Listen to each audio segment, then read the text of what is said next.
Bonjour chers internautes, bienvenue sur votre chaîne préférée, DouActu TV.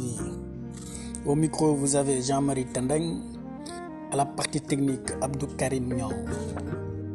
Il est exactement 7h30, l'heure de la revue des titres.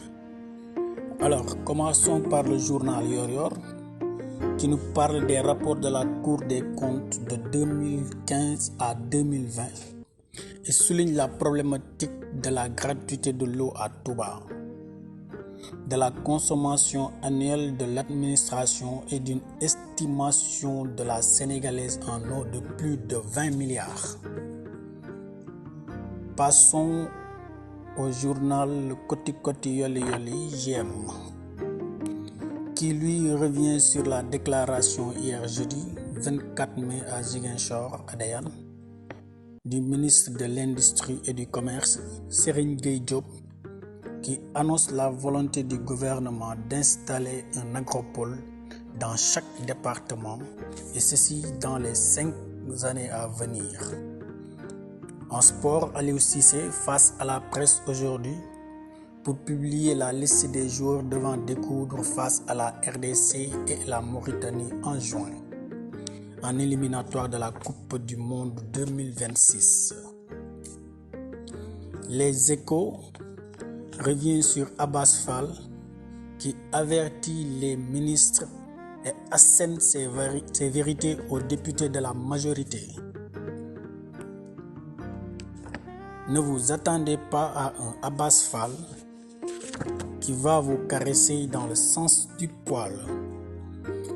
Passons à Walf Quotidien qui nous parle de la visite de Diomaye à la junte guinéenne. Diomaye en sapeur-pompier de la CEDEAO.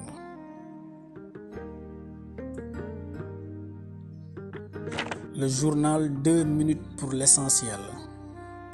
Bah Diakhaté et Imam Ndao jugés lundi. Diomaye à Paris le 20 juin prochain. Prenons le quotidien qui nous dit que Diomaye garde le cap en parlant de diplomatie. Après Praia aujourd'hui, le président est attendu à Conakry demain. Et terminons par Vox Pop. Exploitation du pétrole et du gaz, Birame Souleye Diop rassure le secteur privé national. C'est tout pour aujourd'hui. Au micro, c'était Jean-Marie Tandeng.